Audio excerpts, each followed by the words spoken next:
Hey guys, and welcome to the actual very first episode of Galaxy's Greatest Podcast. How's it going, Ollie? Good, thank you. How are you? Yeah, not bad, thank you, mate. It's a very, very special day. Not only are we talking about Defenders, especially Daredevil, but the new season of Daredevil Born Again's come out now, so I'm super, super excited about seeing that. Yes, I've been waiting ages since the last one. I've been counting the days, so I'm looking forward to it. As most people will be listening to this, I will be stuck in front of my TV watching it. So Yeah, I was going to ask if you're excited about it, but that'd be definitely a silly question. no, I'm not looking forward to it at all. Daredevil, I hate him. He's useless. Yeah, you wanted a strange series. That's what it is. Yeah, secretly that's what it was. Perfect. Okay, so yeah, the topic today is we're going running through Ollie's Daredevil Defenders list, going through all the characters, tactics cards, secures, extracts, and then yeah, we'll delve into why Ollie's picked certain characters and what secures he thinks that defenders are best on and extracts and yeah, so forth. So yeah, should we just get straight into it? Do you reckon, mate? Yeah, let's go for it. Perfect. Um, so let's start with the characters. I think that's the best place to start with any roster is kind of knowing where your baseline is. I will say my list isn't gospel. Much like MCP, it's down to kind of opinion. What kind of characters gel with you? So, what works for me might not work for everybody. But obviously, it's nice to kind of pick up on what people are trying and those kind of things. So, um, I'm always open to other people's opinions and sometimes when you're listening to other people's opinions, it doesn't mean they're right or wrong. So there might not be characters that are the best in their role, but they gel with what I like in my kind of play style. And often the kind of percentage difference between a Bill and somebody else that does Bill's job but very similar might win or lose you like one or two games over an event, over like a weekender. But the margins are so tight that I think MCP's in a really healthy place now where you can get away with it. So to go through the characters, if you're on YouTube, you'll be able to see all of their lovely faces. But we've got, in order, we've got Daredevil, Amazing Spider-Man, Doctor Strange, Sorcerer Supreme, Ronin, Shang-Chi, Spider-Woman, Black Panther Chosen of Bast, Echo, Iron Fist, and Luke Cage. Nice. Do you want me to go through why I've picked characters, or is there any way you want to start with them, John? Yeah, definitely. So I just had a quick question. Obviously, I know you've been on Defenders for a very, very long time. And yeah, I was just going to ask you, why do you like to play almost fully affiliated, and why don't you like to splash too much? I know it's obviously a very like more of a thematic theme for you, but yeah, why? Yeah, just go through that. I think before Shang-Chi came out, I would have said it was more of a narrative reason. But I Yeah, think now MCP's in a point where a lot of affiliated cards are locked to affiliated characters. I think there's very few cards now which are generic that allow a lot of people to play them that aren't affiliated. I think Xavier's Dream's the only one that kind of jumps straight to mind. Um, and a lot of the time, the affiliated reasons of why you're taking those that affiliation. So you're looking at it's in Defenders that you're looking at Mystic Ward, you're looking at pentagrams, you're looking at Street Smarts, and you're looking at Cover Me. If you're not taking a lot of affiliated characters, you're not always getting the benefit of the card in the same way as you would if you were more affiliated. I know you feel this with like All According to Plan, where if you bring a lot more splash characters, you've got a lot less of a power pool to kind of dip into for the All According turns. yeah, So I have played rosters where I've had more splash characters to try and fill roles, and it feels weird not being able to play Mystic Ward if you get a round where all of your affiliated characters die, but you've only got your splash characters up, because then you can't stop the swing turn in such a big way. yeah, And often like I said, splash characters will be really close to another character that's slightly less, but the percentage differences can be very tight. So I suppose a good example is Black Panther chosen a Bast to Black Cat. Like defensively, they're very similar. There's no mods. She obviously stops crits, and she also has the stealth that he does.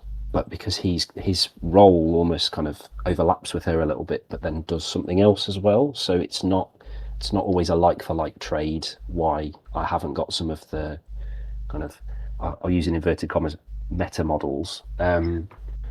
It's mainly down to playstyle and what I'm trying to get out of the tactics cards, which we'll probably come on to later.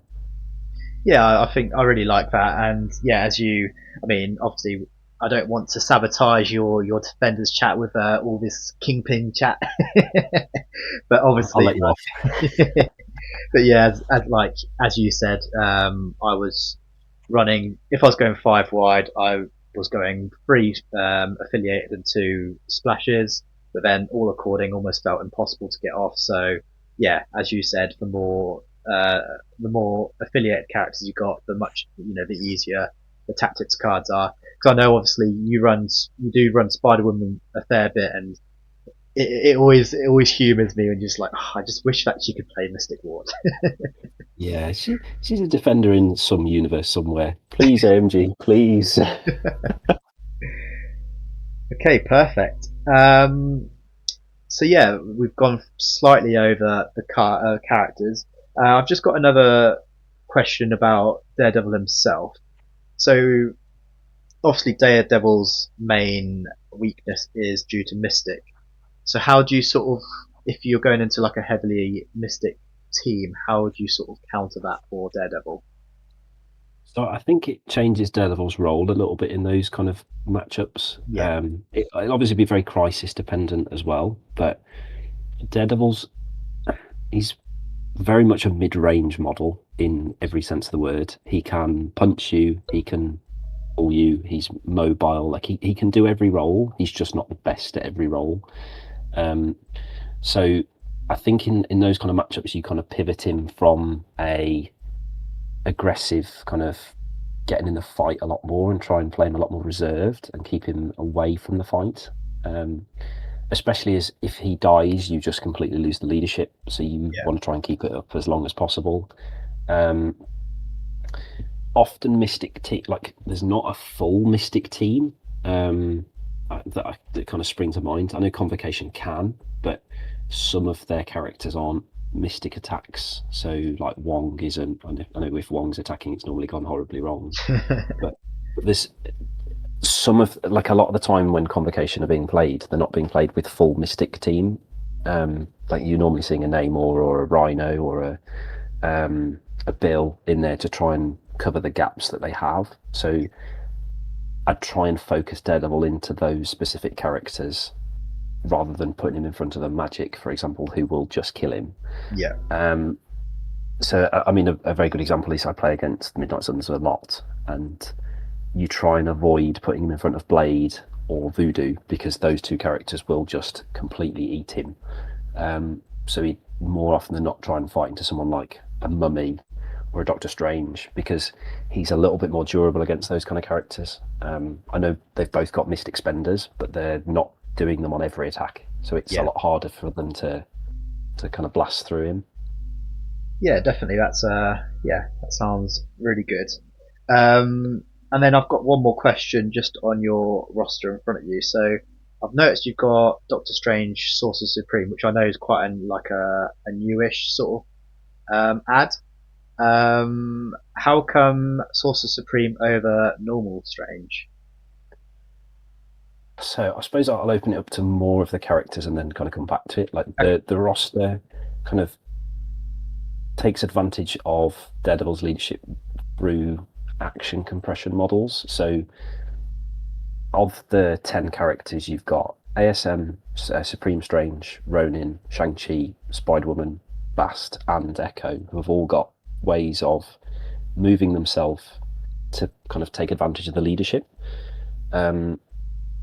Strange one doesn't always get the benefit. If he's walking, he doesn't feel like he's optimum. Yeah, And then if you're loading him up to use pentagrams and using the Soul Stone, which is kind of the common other build at the moment, I don't think he gets as much benefit from the leadership, because you're then investing kind of 6 threat in trying to make Strange work, and then you're bringing 4 threat in Daredevil. I don't think they kind of cross over all that well. I think Yeah, the other characters maybe like the Lukes, the Shang-Chis, the Namors, like you can use them in both, but I think the characters themselves don't gel all that well under Daredevil's leadership. I think yeah, you can play Daredevil under Strange, but you probably are often looking at Shang-Chi as your first 4 threat anyway. So I don't know when you'd ever take them together really. At least from a competitive sense. Okay, if you're playing casually, you could definitely do it. It's not a problem at all. yeah, So I suppose to kind of follow it with Strange Supreme, he kind of fulfills a few roles really. One is he's incredibly mobile and he can kind of benefit from the leadership a lot. He obviously mods skulls, which is super nice on any of his attacks. So when he's within range 2, he can Eye of Agamotto and then use the leadership to re-roll at least one of his dice. So he very rarely gets skull locked, whereas some of the other characters are kind of suspect to that. He's also great at repositioning, so sometimes you can kind of overcommit yourself and have him yoink characters back. He's also really good into very mystic heavy teams. So obviously, as I said before, Daredevil kind of hates mystic attacks. yeah, You kind of need somebody that can fight into mystic teams, so he's very good at that. And he's very good into kind of some of the really scary meta monsters that have got kind of a weakness, and it means you don't have to bring Iron Fist, Luke Cage, and Bast to kind of cover it all off. You can bring Shang and Strange and kind of cover the same amount of attack types, but you've got 2 different characters that can pick, so you're not kind of locked in of going, oh, I've put Luke in front of Juggernaut, I should have put Iron Fist there, or I've put Bast in front of Magic, or it should have been Luke or Iron Fist. Like, you're not stuck a little bit more with it, yeah. which is nice.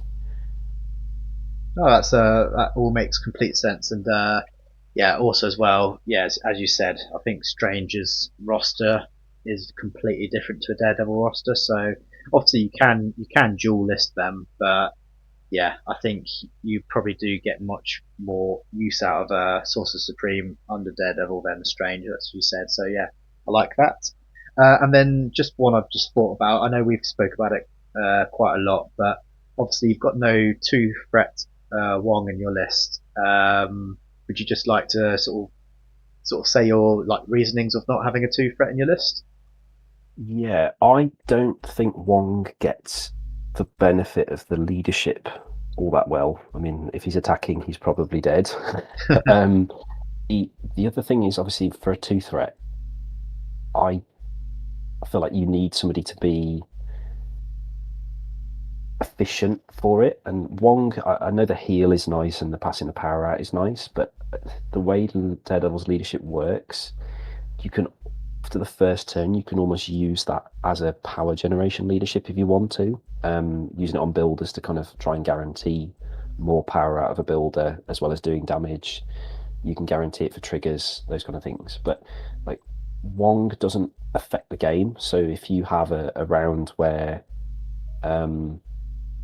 you have some of your big hitters go down, Wong's not going to pull you out of a difficult situation. Yeah, I think I like to be proactive in games, so having lots of characters that can kind of react to that, which is one of the reasons why I like Black Panther over Black Cat, for the same reason, because if he is threatened, he can use the Daredevil leadership to try and get the trigger to do another attack and still have a pounce and a move away afterwards. yeah, So he can kind of be really scary into a target and then still escape. And I think that kind of sentiment is shown with a lot of the characters really. Like ASM is again the same. He can web swing in, smack on a builder for 7 dice, hopefully build power to do a spender, and then spender and escape with a medium move, hopefully dazing the target he's tried to attack. yeah, So you can kind of see that kind of play style with the characters I'm going for. They're either hopping in and then double tapping, or they're like trying to attack and then escape. And it really depends on what the scenario is. If I'm up and I'm trying to be defensive, I can rotate away with the kind of maneuverability of the list. If I'm down, I can rotate in and then try and be really aggressive with the leadership to try and guarantee a key trigger or damage or something along those lines. So it's really about kind of optimizing your kind of game plan at the time, which I think is nice about Daredevil's leadership. It's very flexible. Like you can use it for what you need at the time. So like if you need a shield and a crit on Shang's stagger, and you get one of them, you can use it to try and fish for the second one without having to burn Chi Mastery. Whereas if you need it under, say, Steve 1 or Doctor Strange, you're going to have to burn Chi Mastery. And then if he doesn't have the power, you're kind of locked out, and it can really, you can suffer from it. Whereas I can charge Shang into a position where I can get myself 1 or 2 or sometimes even 3 rerolls, depending on the map shape, and try and guarantee those triggers. So I think you can kind of see the play style of I'm trying to be very proactive with every character, and that's where Wong doesn't really fit in. He feels too static to me. It's one of the reasons I'm not a big fan of Blue Marvel either, because he's very turrety, and if he's out of position, he doesn't feel super efficient walking and then shooting somebody. I get he's got the throw as well, but if he rolls bad on the attack, unless he's getting a reroll from the leadership, somebody being close, it's very easy to kind of nullify him a little bit. Yeah, I completely agree. It makes complete sense. And I mean, I've played you enough to know how your sort of game plan works. And I mean, the 10 you've got on your list is it's very, very strong. I mean, most of them got either martial artist or stealth or certain sort of defensive tech where they're very, very hard to take down when you go up. It's just gives you lots of headaches. So it's like a toolbox effectively. It's the way I'm looking at my character pool. Is every character has a scenario where you take them in, and it's knowing when to pick each tool. Like you would, like Bast, for example, comes out against Star-Lord Guardians because he completely nullifies the leadership, and he sits outside of range 3 so that they have to walk and shoot him, because other than Quasar and Moondragon, they don't have charge characters. But because the charge characters they do have want to be up close, it doesn't really affect those characters specifically, but it can absolutely wreck Rocket, Star-Lord and Yondu because they're having to walk, so they're only getting 1 attack. Then they don't mod, so it's very unlikely they one-shot him. The same is true of someone like Echo, because she can turn stealth on and off. She's really useful. She's also really good into webs because obviously she stops defensive mods, but her defensive tech is weird that your opponent can't really plan for how well they're going to hit her. Especially if she's getting stuff like cover or bonus dice from on defensive stuff. She can be really nice from that. As you said, I've got I think it's 4 martial artists, 5 martial artists, sorry, because we'll count Daredevil as well. So between those 5, they become incredibly durable to take down. Stranger's got fish on defense, and obviously I'm not playing him into physical heavy teams, so a lot of the time his defensive tech's in play as well. Luke with damage reduction, and then ASM with rerolls. It kind of, you can make it so your opponent's trying to play 3D chess with you, and I'm just going, okay, I'm just attacking your defenses, and they're having to work out where to put attacks, which attacks work best where, and then when you start layering on that I've got dice consistency on my attacks back, and I've maybe got witty banter, or I've got recal in the pocket, like I've got a lot of tech that keeps my characters up. That's it's good to hear all sort of. It's nice to see obviously 10 characters, and I mean I do it quite a lot where sometimes I'll look through Longshanks and see what people are taking, but it's also nice to hear people's explanations of why they've got X, Y, and Z in their list. So yeah, thanks for that. Okay. It's probably worth noting some other characters I've tried, and I don't think they're bad. I think one is Moon Knight. I think Moon Knight is really good in this list if you do want I'm going to call him a back point sitter, but kind of somebody that holds off in reserve. He's a good round 1 attack with the range 4, and then if somebody comes up close, he becomes really silly when he rolls his crit with his bonus dice on the bow staff, because with the Daredevil leadership, I think it's like a 50% chance he hits the stagger trigger, because into one target with one reroll, because he's getting the full reroll from the attack, and then he's getting the Daredevil reroll, so he can stagger somebody and then spender them away, which is quite brutal for some characters if they don't have action compression, because it means they've got to walk back. Yeah, definitely. Another one is Spectacular Spider-Man, so that's who Doctor Strange used to be. I was trying him out, especially on Infinity, because he just is very silly on Infinity, where he can just immediately he can walk, shoot an attack, do his throw, and the leadership gives him a potential to hit his triggers more likely for elusive or pushes, so he becomes quite silly on those kind of scenarios. Another one I've tried is Ghost Rider. Like, Ghost Rider's very good into kind of big kind of dice pool teams where they're bringing a lot of kaiju kind of characters, because he can kind of he can punish their ability to roll over consistent defenses. Yeah. So if they roll a lot of crits, you can kind of burn them back for it. Another one I've tried is Magic. Again, Magic's great with the leadership because she's just getting more consistency, more likely to hit her pierce trigger, more likely to do a lot of damage on the spender, because obviously you're counting your skulls as well, so she's getting a lot of success out of that. So there's more characters than the 10 I can get. I mean, if I could, I'd take 12 characters. There's lots of characters I'd love to play in addition to what I've got here. Yeah. That's thank you so much for all that insight. That's really cool. I know you obviously, this is going back a while, but you used to run Wolverine a little bit as well, didn't you? But that's going back probably 7 or 8 months now, isn't it? Yeah, since Ronin's come out, Wolverine doesn't get a look in anymore, because statistically, Wolverine and Ronin are kind of very similar when they use their superpowers. Yeah. But I think because Ronin gets to use his superpower more than once, and he's got the place, and he's got a range 4 to generate power, it means he's very rarely not getting a double attack. Yeah. Whereas Wolverine can just get stuck if he runs out of power. Yeah, definitely.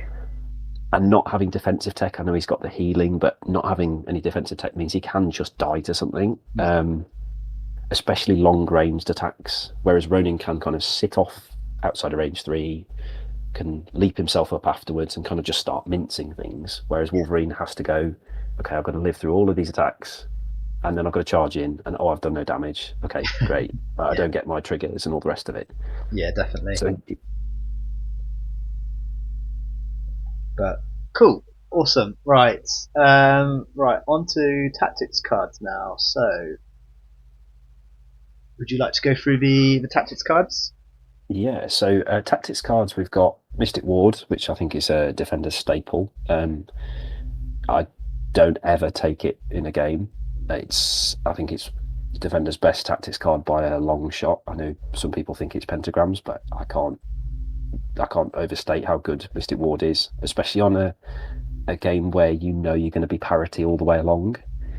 You can break parity and then kind of play a little bit more defensive, which then makes your opponent have to be the proactive one. And if they're struggling against my defensive tech, it starts to kind of make them overcommit. So you can kind of exploit kind of not weaknesses but overcommittals a little bit more, which is always good. Cover Me is an interesting card into a lot more attrition teams. It depends how you set it up. I can see it played a few ways. One is you set it up so that if you've got a character that you don't want to die, you use it instead of survival. So you can say you've got a character on low health, you kind of make it incentivize they don't attack them, and you get attacks back. Another one is you play it on someone like Luke or Fist, and then heroes them in the way or sacrifice them in the way, so that they take the hit, and then you get to do the attack back, and then do the heroes to throw them away, which can always be quite funny. You've got Street Smarts, which I think comes out in very specific scenarios. It's very good into Moondragon with a gem. So if you want a good kind of way of stopping any advances that from stuff like Maximus the Mad's advance if you've got an activated token, or it's good into Emma Frost because obviously it stops her advance, so it stops the kind of daisy chain of her walking, attacking you, walking you, and then doing the extra bonus damage from the dice. That's quite good. It's also really good into a lot of kind of push and throw heavy teams. So being able to take the damage and stay where you are and not inflict damage into your other team is good. Great into Wakanda, where they've got a lot of pushes naturally baked into attacks. So Shuri, for example, you can, if you know there's a round you need to stay on a point, you can play it early in that round. You can play it in power phase, take the damage, and go, okay, you've dealt 2 damage to me, great, I haven't moved, and it kind of cancels out Shuri for an entire round, which is really useful. It also works on some crisis effects as well. So Spider Infected's a good one. You can play it on a round where you don't want to be moved. You play it before the effect goes, so you can take the damage if you do roll the advance, and it stops your opponent being able to advance you into an awkward position. The same is true on Wedding Guests, so you can take the damage on a Wedding Guest to stop you being pulled in. And you can do it on, is it Cosmic Portals, the one that you roll for and it pushes you away and gives you power? Yeah. So you can do it on that one as well. So you actually refunds you the power and you get to stay on the point and kind of fight over it. So there's quite a few nice benefits of that one. Heroes for Hire is a lock, obviously, because I'm playing Luke and Fist. I don't always run them both together, but there are times where you want, like, having both is really useful, because it means even if your opponent dazes Luke, you've still got Fist online to be able to block another attack for somebody else. So it makes it harder for your opponent to kind of jump through. So it's another kind of defensive hoop your opponent's trying to have to think through. Shang-Chi's Chi Mastery is kind of a... Everybody says it's a must. I don't take it all the time. It's here if I need a 5th card a lot of the time. I don't think it always comes in, but it's useful when it comes up. But I don't think I need it as much with the leadership. The next 2 I know a lot of people don't use, but I really rate these cards in really specific scenarios. Go Get 'em Tiger, I think, is fantastic on ASM, especially on stuff like Cubes, Deadline, or I can't remember the other crisis. Into Inhumans, where they've got like Paragenesis, or any kind of specific scenarios where your opponent's got ways of doing free damage into him. Being able to heal ASM is phenomenal, because your opponent spends so much time trying to kill him that, like, resetting them by 3 damage and probably taking off an Incinerate that they've applied, and then potentially extra movement on already the fastest character in the game, can be nuts, and it can really kind of break your opponent's kind of ability to kill him. So I love it. I don't use it all the time, but there are, like, when you play it and it comes off, it can kind of completely change the game. The same is true of Double Agent. I know, John, you and I played a game recently which is up on the channel using Double Agent, and that can just completely offset your opponent's ability to go last. Like, being able to control priority, especially on pay to flips, is really, really useful. Especially if you can set up the interrogate. Like, it's really good. You play it early, you get the days with her really early, and then decide if you need to move around or kind of overcommit. Or another one is, if she's on low health at the start of a round, you can play it, double walk away, they activate the character that would kill her, because they can't touch her anymore, and then she double walks back and wins the point or flips the point or whatever shit else she's got to do. It's quite a nice play. Then we've got Recal, which I bring every game. I mean, when you're running kind of very low health characters with dice consistency, when you get that one eventual kind of downward spike and your opponent gets the spike at the same time, being able to kind of damp that down is really useful. Fallback, again, is the same. It's that you're trying to kind of damp the double tap into you, or even stuff like Siege, Surprise Webhead, those kind of cards where your opponent can jump on you. Making it so that they can't double or triple or even quad tap a character with very low health just kind of takes that variance out. And then finally, Sacrifice is amazing for kind of redistributing attacks when you don't want it in a specific target. So some funny ones you can do is where somebody's attacking a character next to Daredevil. You sacrifice it to Daredevil. Daredevil blocks it, and then he attacks back. So you kind of get a counter attack out of it, and you've stopped them damaging the character that they wanted to hit. It also gives him like an ability to maybe kind of effectively warpath onto a point as well. It's really good if you can sacrifice onto Bast, because then if your opponent's got lots of mods, you can make it so they don't get all their mods they might have paid for, and you can probably witty banter back if you're playing ASM. So you can kind of like double the kind of negative on top of them, so they don't get all the benefits, and you get the downside of that they can't. You can re-roll their dice out of good triggers and successes. Yeah, it's really cool. Also, sacrifices, you can have it like in funny instances where you sacrifice it, say, onto Daredevil, and then Daredevil's now in range of Luke Cage or Fist, and then you can Heroes for Hire, and you can sort of do like a domino effect of it, essentially. Not that Exactly, you yeah. wouldn't necessarily do it a lot, because obviously you're using two really good cards up at the same time, but there is certain situations that would just be like really, really good and really strong. Yeah, it's Also, really good with Cover Me. Like you yeah, can do the two where you play Cover Me on.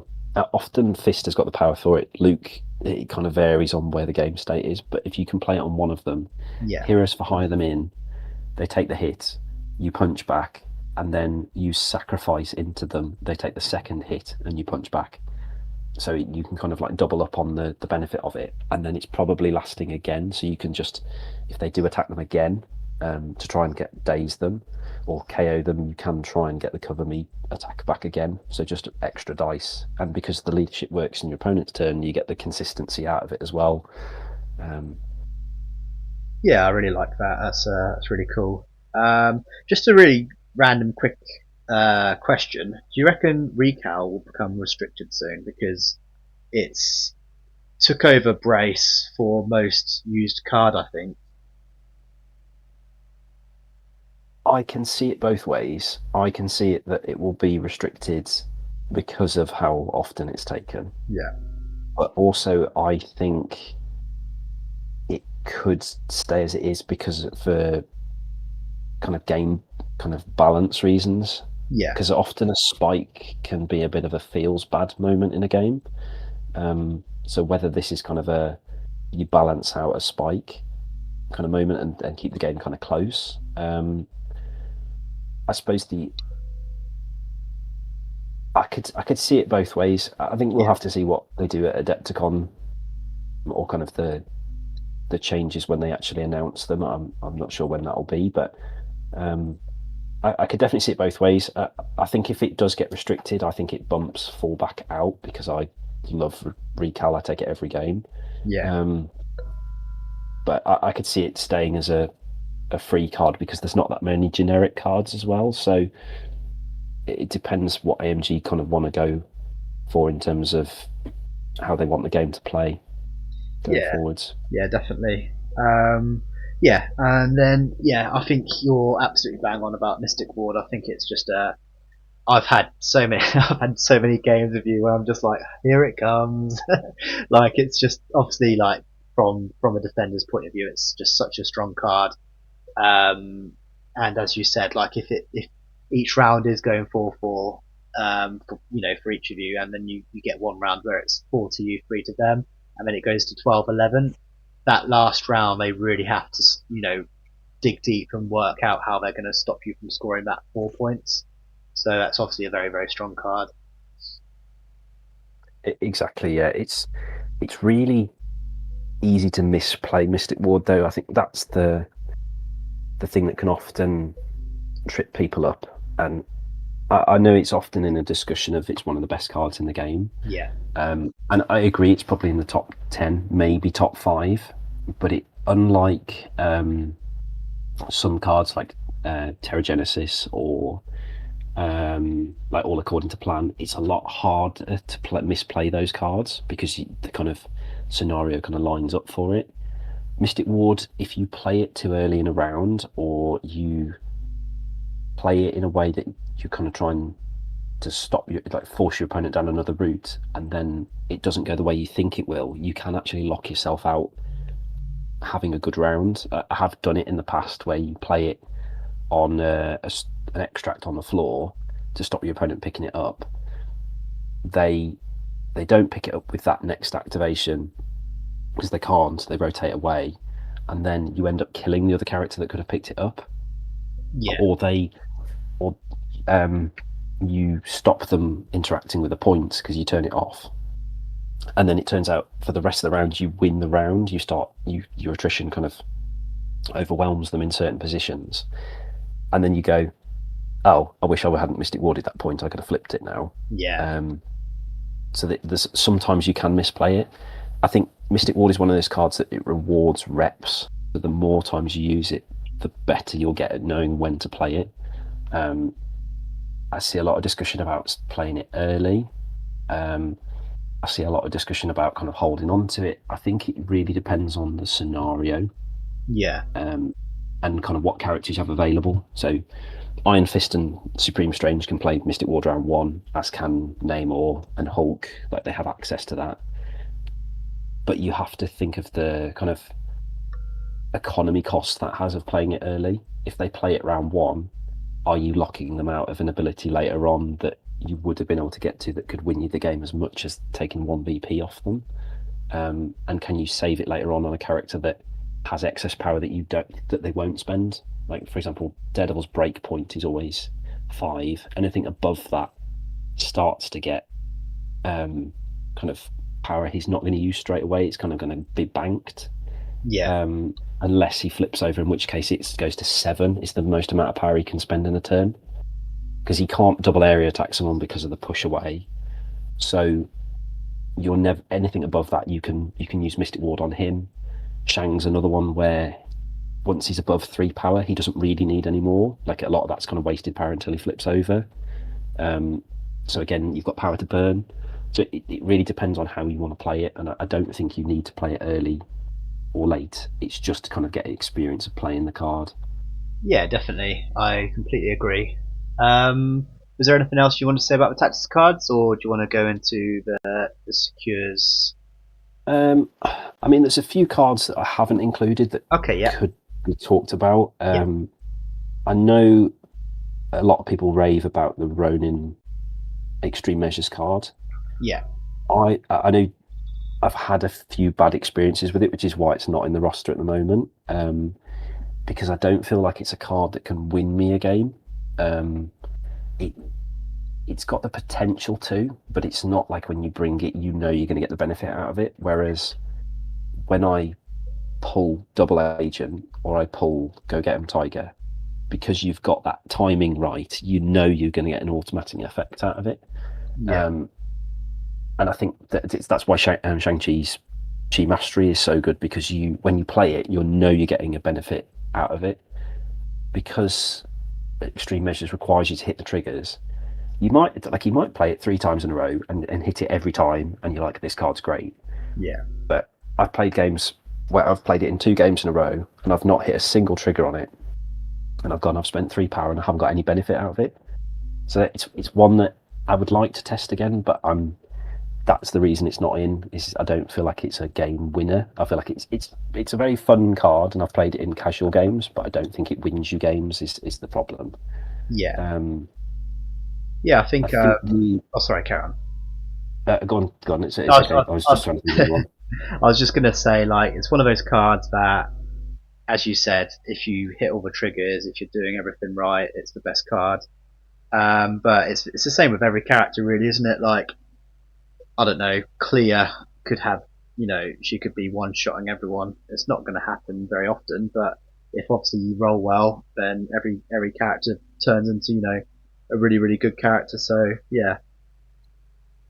Exactly, yeah. The dice are going to dice is the kind of logic with it, but I know the leadership gives you the guarantee, but because there is that still chance of not getting it, it's one of those cards where the payoff is great, but the negative of not getting it can really set Ronin's power economy back. And if he's not generating power a lot out of it, like getting the power back on it, I don't think it's always worth it, because I'd much prefer to spend Spectre on it than have the potential to not roll the wild Yeah, and not get the benefit out of it. that makes I complete think sense. I think the other card that's potential, uh, at least for my list, is Parts of a Whole. I have tried it, and I just can't get the most out of it because I think the Daredevil half is for early game, and I think the Echo half is for late game. And I don't think there's ever a window where you want to play both together because Echo wants to like have excess power because obviously she's got gainers, Yeah, and Daredevil wants to have a little bit of power trying to keep him safe early on before he goes diving in. But because they're conditional effects as well, at least the Daredevil half is with having to be within one of terrain specifically, you spend a lot of time trying to hit the trigger to get the benefit out of it than you do actually getting the benefit out of it. So it again feels like you're kind of limiting your win potential rather than getting a massive draw out of it. Um, so yeah, that's another card that I don't think kind of locks itself straight in a roster. I think it's again kind of a fun narrative card. yeah. I agree. Yeah, it's I think it's better for Echo than Daredevil. Um, because obviously You, Echo might all she might already be in a situation where she's within one, so she's already got stealth, and then yeah, counting blanks is just it'd be really really strong. yeah, the count blanks kind of goes weird on her because obviously she's so consistent if your opponent's rolling crits or anything like Yeah, that. So her dice math goes really weird, but um, I don't know whether it's worth an entire tactics card slot for it, yeah, especially as it's only one round. Um, it's not it's not a card that I think kind of goes pick me, pick me. I think it's a 10th card if you don't have other cards that are kind of competing with it. yeah. No, I definitely agree. Um, The other thing I'll probably mention is restricted. I think throw changes were massive, and I finally dropped brace. I think before that, like having a size 4 building to the face used to scare me because it would just one shot characters if you rolled poorly on your defense. yeah, Whereas I think it's really helped the martial artist characters, especially just be able to ride the 3 damage that comes in because they should be blocking it on 3 dice. Sorry, 4 dice. They should be able to kind of block 1, maybe 2 of it, which doesn't feel as bad. I'm not. I get patch ups the other one that I think gets in consideration, which is I don't know whether it's beneficial because of the low health balls of the characters that I'm playing. I yeah, think it's better on something like a Hulk team, um, but I don't think you get the benefit out of this because you're basically healing back your entire health, but it's only a very small health bubble. I know I've got a lot of defensive tech, but it's very easy to whittle that back off again. yeah. Whereas, like, I prefer to not take the damage than take it and have to heal it. That makes complete sense. That does. Yeah, I think we're in a weird place with restricted, where I think fullback, sacrifice, indom, and patch up are the 4 to take. Then brace is sort of left behind. Especially with obviously, as you said, it was such a feel bad of picking an extract up round one on the midpoint, and then just someone like a Hulk just walking up to you, throwing a size 4, and you take all 5 damage in days. Yeah, So yeah, I yeah, just don't think it doesn't see nowhere near as much play now, which I really like the way that AMG went with it, because again, it was used every single game. Now, I mean, I can't think of the last time I played against someone who had brace. So yeah, I really like the changes. yeah. Agreed. I think it's beneficial. I think it's affected some characters in the way their kit works, but I think as a and the game as a whole, I think it's been really beneficial. Um, it's made a less of a feels bad having a free set of damage coming your way after they've had the potential of killing something else as well. Yeah, definitely. And the way I see it as well is obviously some of the characters that can throw up to size 4, it costs more. But I see it as sometimes, if you've got, I don't know, a toad who's got an extract and he just hides behind a size 4, then certain characters where it costs a little bit more to throw it can obviously just get rid of the terrain. So obviously then you've got line of sight to like characters like Toad and people like that. So I still think, obviously I saw a lot of people moan about I don't know, cable, for instance. Obviously, it costs X to throw certain terrain, but if you throw the size 4, then obviously if there's someone hiding behind it, then everyone's got line of sight to them. So it still makes sense. Exactly. Yeah. It still makes Yeah. sense spending that power, if that makes sense. Yeah, I think Cable's a great example where he's trying to hide behind it, like he's trying to get rid of people hiding behind it. Yeah, Um, so yeah, I agree. I think the change has been really beneficial because Brace was basically an auto take for every list, and it's now not, and I think it's a benefit. yeah, definitely. Was there any more cards you wanted to go through, or I think the only other one is Indom, and I think the reason you don't need Indom is I think Street Smarts is probably better. yeah, Because obviously Indom is only once, whereas Street Smarts you can kind of plan for it for the whole round, and then it can actually stop your opponent trying to use any of those effects. Whereas once your opponent's burnt through Indom, they can go past it. Then they don't have to worry about it. It's a bit like how you'd kind of bait out the brace yeah, when you were throwing size 4s and taking 5 damage. You could bait it out and then throw another one. I think Indom's the same. So that's one that I don't think I'd need in this list, especially as I've got action compression on most characters as well. The throws are less consequential to me. yeah, The only other ones I can think of are Survival and Warpath. Up until recently, I was playing Survival, but I think the prio changes again have kind of neutered that card a little bit because I don't think you can ever guarantee when you're going to get the prio or kind of give up prio for it now. yeah. I think when you knew you were going first and then you were going to trade prio into round 3 and 4 and you wanted to keep a character up, it was really beneficial. Now because you can't guarantee it, it's a lot harder. Yeah, I completely agree. Unless obviously you go quite aggro in a certain round and you sort of give prio that way, then use survival. But again, it's very dice dependent, so it can't, you can't ever sort of expect that to happen. Exactly. I think the other thing is it's competing with Cover Me. Like if you really want to, I can spend the same amount of power and get the benefit out of Cover Me, which can offset your opponent the entire round. Whereas, Yeah, again, Survival is only a once per card, so it means I don't have to go with a character really early. Like whereas Survival would force you to go as your first activation, which might not always be the best option. yeah. No, I completely agree. But And Warpath is probably the only other one, which again I don't think I need because of action compression on most characters. yeah, no, I completely agree with you. Cool. Okay, so on to the secures, mate. Okay. So secures, I think Daredevil's best home is on prices that force your opponent to bunch up, but on a spread out map, which sounds a bit counterintuitive.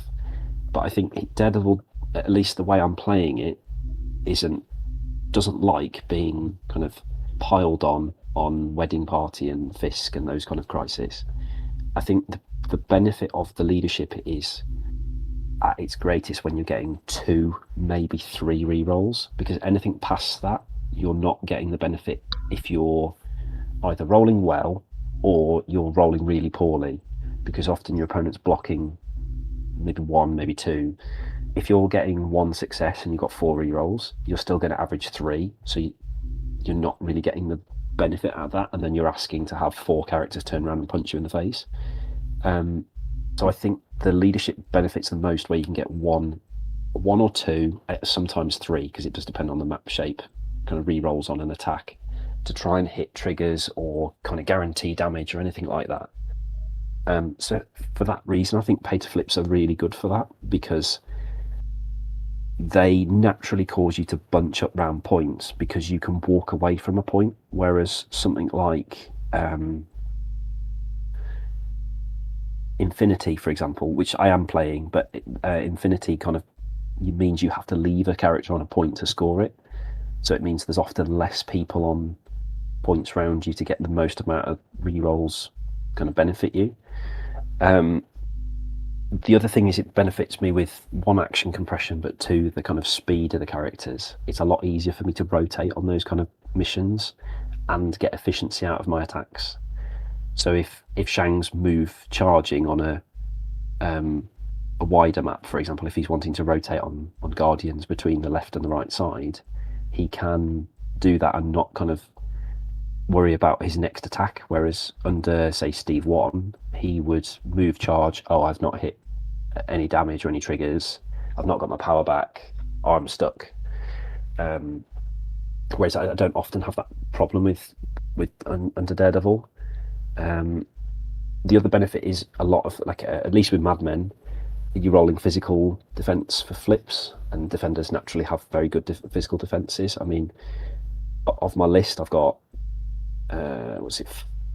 5 of the characters. I've got 4 physical defense, so I'm going to have at least 2 or 3 of them on the board when I'm playing. So it makes them very good at Madmen, and I think it's Daredevil's best crisis by far. I know one of your favourites, John, is Scoundrels, and I think Daredevil's probably very good on that as well, because the cover doesn't really matter to me. Yeah. Because I'm wanting to be within range 2, or if I'm attacking you from range, I'm attacking you with Echo, who's got no mods, so you don't get your cover anyway.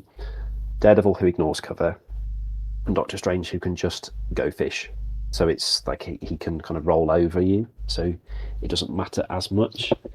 Plus, with the kind of compression you get out of these characters, you can hop between points really easy to chase people down.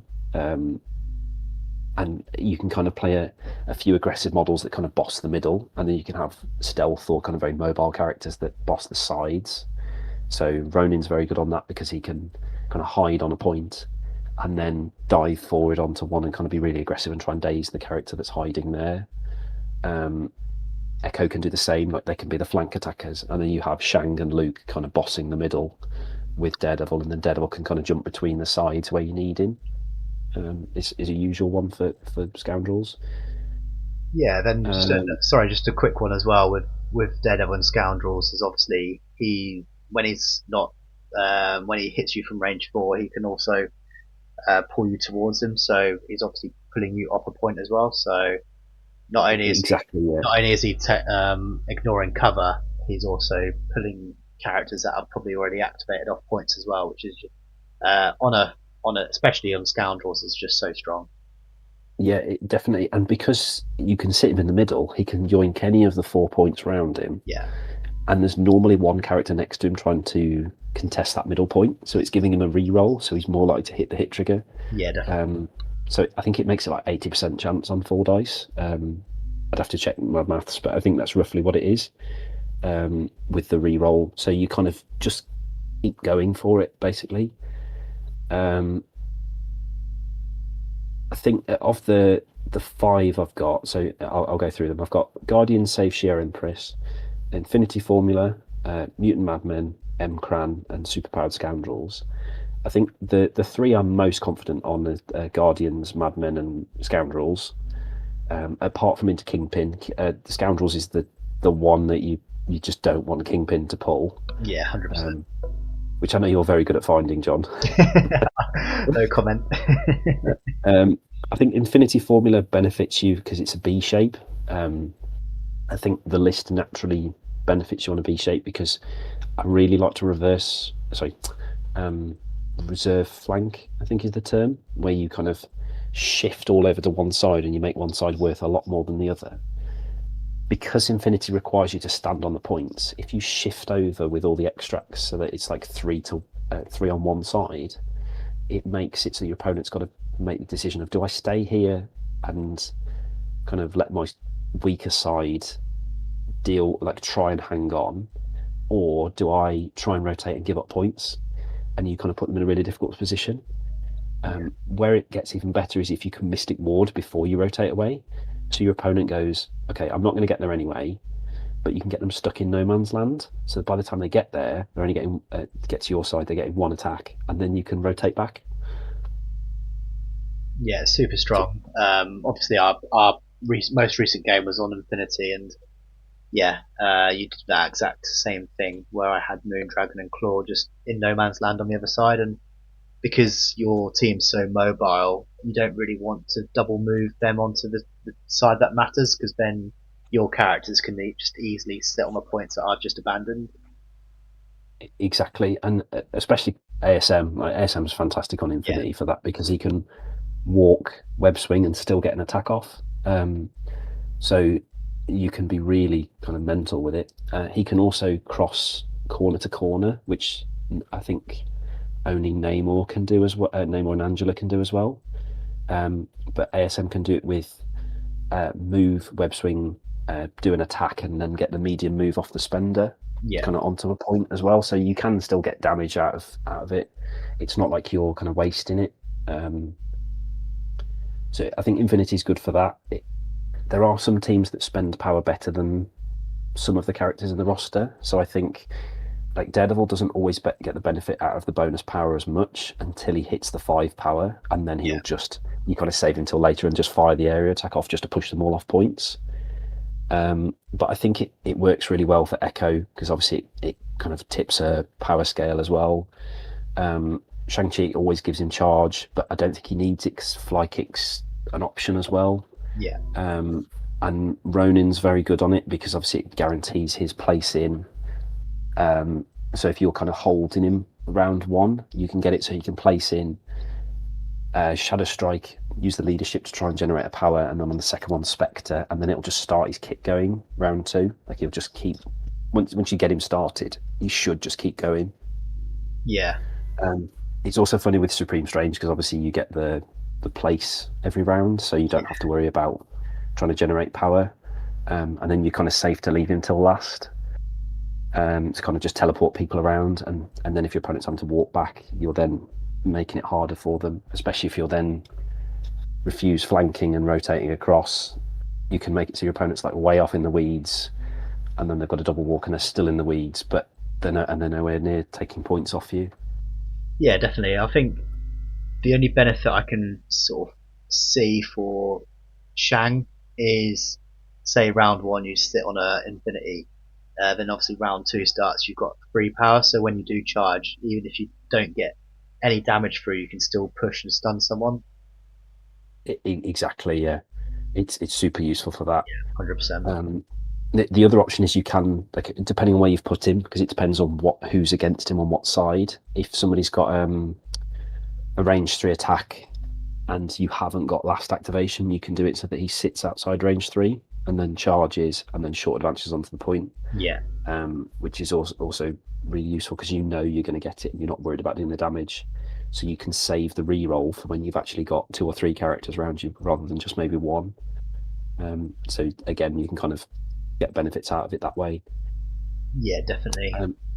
The last one is Kraan, and Kraan is this one that I have a love-hate relationship with, which is it's a 4 victory point pay to flip, but it's very tight, and the pay to flip mechanic is weird. Because it's always 50-50s, there's not always a benefit to leaving a character on a point. So some people will just abandon points. So it then becomes down to mobility and kind of how well you can handle the kind of really tight pressure that the box creates. So you can either try and play it really aggressively, or you can play it where you're trying to avoid your opponent and stay out of their threat ranges and causing them to walk a lot. But it does come down to who gets last activation, which is where I think double agent really comes in handy on this map. Is you can play double agent to force it so that you get last activation with Jess, or kind of force your opponent to go with the character that they don't want to go with. But normally you'll do it where you've got prio, you go with her early, you do something with her, she's then activated kind of in a safe position, and then she can go last and go around and flip points so that she can get a big swing turn off it because she can walk between every point for being a long mover. But Yeah, it's Kraan is one of these ones where there is a Force play it really well, like some other kind of control teams play it really well, but then attrition teams get good at it as well. So it's one of these ones where I'm always never certain when it comes out. If there was a better option, I think Kraan would be dropped, but just at the moment, I think it's the 5th best one that is available to the kind of Daredevil style that I'm playing. yeah, I agree. I've got a very love-hate relationship with Empress as well, where you get certain games where you feel like you've done everything correct, but you still lose because of how swingy it is. Um, obviously, like before Kraan, it was sword based, and that had the same feeling, but it was a little bit worse because yeah, if you went 3 to 1 up on sword, you could get to push the worst, almost pretty much just stagger their best character. So like I'm glad that it doesn't have that aspect on it.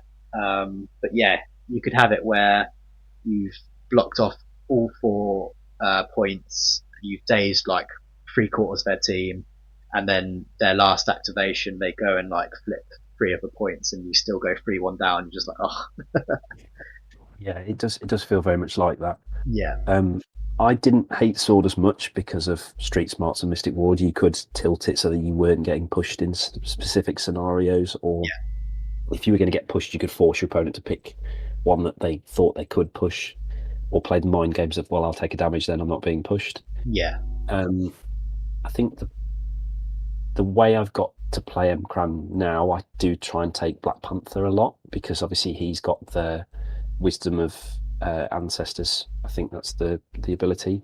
yeah. Where he can pay Insight of the Ancestors. Sorry, I'm talking about the tactics card Oh instead.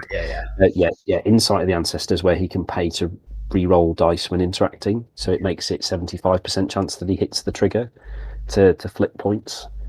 Obviously, it costs him 2, but if he's starting the round on 3 or 4 power, yeah, he can walk up to a point, flip it, roll to flip it again if he doesn't get it, and then walk to another one and try and flip that one. yeah, And often what I try and do with Bast is you keep him on the empty one, like where nobody else is, and you basically rotate him round. So as everybody moves left, he moves left as well and moves to the one that's opened up. So he's kind of always in the gap, so that he's not under pressure, and he can kind of dive in as a last activation if you need him, or if he gets pressured, it's unlikely they kill him, and then he can get power to then go around and flip multiple points in a turn. You kind of making your opponent make tough decisions effectively. yeah. I really like that, and as well, obviously we touched on it a bit earlier, your team are very good at, they've got good defenses, and they've got rerolls or count blanks. So on Kraan, you obviously want a lot of your characters to have a lot of power. So then, if you do need to get them to activate to flip 2 or 3, they've got the power. But obviously, with your team, it's harder to get the damage through, so it's harder to get the power, which obviously means less flipping as well. So yeah, I quite like your team on this one. Yeah, it's definitely one of the more dicey ones. I think it's less of a I excel at it, and it's very dice dependent compared to the others. But I think it's probably the next best option that is available. Yeah, definitely, I like that. Awesome. I've got a quick question actually before we go on to extracts. So, um, would you say Daredevil works better on paid flips or non-paid flips? I think it's probably better pay to flips, Okay. because you get to use the benefit of him that's baked into his card naturally, which is the ability to yoink people off points and the ability to rotate really easily with his long move. So on a B shape, sorry, on Madman specifically, because it's the only B shape pay to flip, he Yeah. can sit on the back point on the inside, and then either walk up to the top one and be in a similar position and then yoink somebody off a point and try and flip it, or he can double walk and get to the other side of the board and then try and flip that one with 4 dice. Because he's also got a like warpath built into his card, because you don't have to do the attack back, you can just advance back on. You can make it so that your opponent pushes you off and you walk back on with the power, so it makes it harder for them to flip. And if you save him until after that character's activation, he then can just try and yoink them off twice, or he can yoink them, flip that point, and then walk off to another one. So I think he benefits it more. The other benefit is obviously, like I said before, it benefits the leadership because it kind of clusters up a lot more. So you're getting more benefits, and it's forcing your opponent to have to keep rotating, which is where the leadership get like that kind of the roster and the leadership get the most amount of benefit. Because if you're making less attacks and I'm making less attacks, but my dice are more consistent, Yeah. I think it should average out, and I've got better defenses than most teams, so it should kind of take the swing variance off. So it should kind of keep it more in the I'm not going to die to this attack. I'm going to get my activation, and then I'm going to go and try and flip their points back. Compared to something like Infinity, where I have to go and stand in front of them and kind of last an entire round in front of them without getting displaced or dazed, it can be harder. Yeah, definitely. Awesome. Was there anything else you wanted to say about secures, or did you want to hit onto the extracts? I don't think there's a specific one that Daredevil hates. Yeah. I think you can build the roster to play any of them. I think this is the nice thing about the style of the team. If you put the tools in the toolbox in the roster, the leadership can do it. It's just the way I've built my roster. It favours this kind of mobile threat. Yeah. But I have got the ability to play Wedding Party and Fisk and Intrusions with characters like Ronin, Shang, Luke and Fist. So I've kind of got the core still there, but I'd prefer to be playing ones where I'm getting 1-on-1s or 2-on-2s, because then it's less of a everybody can jump on one character and daze them. It's down to, okay, you've got to pick your target, and I can mitigate how much damage is coming in, and then have efficient dice coming back at you. Yeah. So I don't think there's anything specifically they can't do. I just think they prefer the kind of style of Crisis that I'm playing at the moment. Yeah, no, I like that. And even something like Intrusions, like, it'd be quite funny to see Daredevil sort of go through the portal to the other side where, say, like Red Skull Master of Hydra is there or something. Mystic Ward that point and then double walk away, so then it just leaves him in no man's land. Yeah, making Red Skull walk is very funny, yes. Yeah. I can say that now I play him a lot less. Yeah, I hate seeing him. Yeah, definitely. Awesome. Right, let's get on to your extracts then, mate. Awesome. So extracts are in a bit of a weird position, where you would think I'd be running hammers, but I actually think hammers is probably a really bad Crisis for Daredevil. At least in the style I'm playing it. I think if you're running a Hulk or a Namor, I'd agree that it's very good. But I think the problem with the style of characters I'm playing is if your opponent's getting more dice to attack you, they're more likely to roll over your defense, and it makes all of my tactics card defenses a lot more expensive. So it kind of it's a double negative. Yeah. Like, yes, I get more dice to re-roll, but I don't think that's worth the negative of bigger dice pools coming back at me. So that's one notable exclusion. The rest of them are trying to pick the 4 VP extracts because I don't want the game too slow, but I want it to be fast enough that I can kind of score out and have parity in the game. The only exception to that is Montesi, and the reason it's Montesi rather than Deadline or Alien Ship is because I don't want to have to walk up on the midline and sit there. At least with Montesi, I can kind of set up with ASM, dive, grab it, and come back. And because if I don't get it, then he can pick up the back one and then kind of move to somewhere in safety still, and know that I'm not going to have to worry about trying to pick up a different one I can't get to.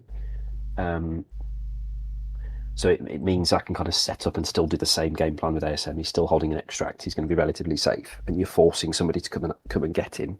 Yeah. And then it frees up characters like Daredevil, Spider-Woman, or Echo, who would normally pick that up and then walk to an extract to go and be aggressive in some way, whether that's you save Daredevil till last and he back dives somewhere, or you do the same with Spider-Woman. It really depends on what the matchup is, and what the secure shape is, but it just gives you that option. I remember I used to be very scared of the Mystic Book Beam, but most people don't use the attack, and it's very easy to kind of avoid putting yourself in a good beam where your opponent goes, okay, I'm going to use it. Yeah. And because it can only be used once, if I really need to, I can sacrifice the attack off Daredevil to make sure he doesn't just get killed. But because it's a 6 dice unmodifiable attack with no crits, it's very rarely it'll kill him. So I do feel a little bit more confident with that. Yeah, no, definitely, I like that.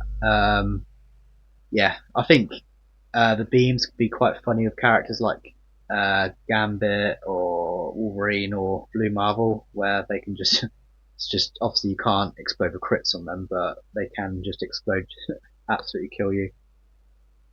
Definitely on those kind of characters. The other funny one is on Echo, where Echo can book beam um, somebody. So because she's obviously got charge, she can charge and book beam. But she can also do it where she's stood in front of somebody because they come attacking her to try and steal a point off her. She can book beams one or two people and then see who she's left on low health and then do the 7 dice studied strike into them Yeah, that's because nice. she's already attacked them. So you can kind of guarantee you're going to get the 7 dice on the target you want. And the book beam is better than the 4 dice on average. I know you're not getting mods on it, but you're normally saving the mods on the bigger dice pool anyway of the 7 dice. Yeah, no, that's nice. Um, what else have you got? So you've got scrolls, which is obviously really good with your long movers because any of them can pick up the back scroll. Um, Yeah, so the trick I like to do with this is you get Jess to pick up the middle one yeah, because to try and make Jess relevant in the game, you basically need to make it so that your opponent has to attack her so that she can start generating power and be offensive. Like I think she works best if your opponent's trying to chase her because then she can start to generate power, kind of separate somebody from kind of a group normally because they'll have somebody that'll chase, and then she can daze them, interrogate them, and then walk off. yeah, Like you're not always going for the interrogate. Like the interrogate isn't the game plan, but if you can get it, it's a bonus VP. So why not? Like it's just free kind of victory points. Um, and then you tend to put ASM on one side and Luke on the other to try and pick up. Or you can have Daredevil like set him up in the middle so that Daredevil can walk off to that side point and pick it up, or he can go elsewhere on the board to affect the secures. yeah, Um, so there's quite a nice set there. Um, the funny combo is obviously with ASM, if you pick it up and he rolls the crit, he can get his power back. So on a pay to flip, you can then flip a point as well. yeah, So that then you're saving other people's power. Um, the other option is you can hold on to ASM's power and have it so he's got web swing round 2. But I often think you're better off saving ASM until later in the round 2, and kind of force your opponent to come to you. Because I think if you use him too early, he can kind of get stuck and then kind of dogpiled, and you'd prefer him to um, be in a safe position and force your opponent to overextend and then use his mobility in some way. yeah. Definitely, I like that. Yeah, you play ASM very well. Always upsets me when when your ASM goes last and just like, okay, watch this.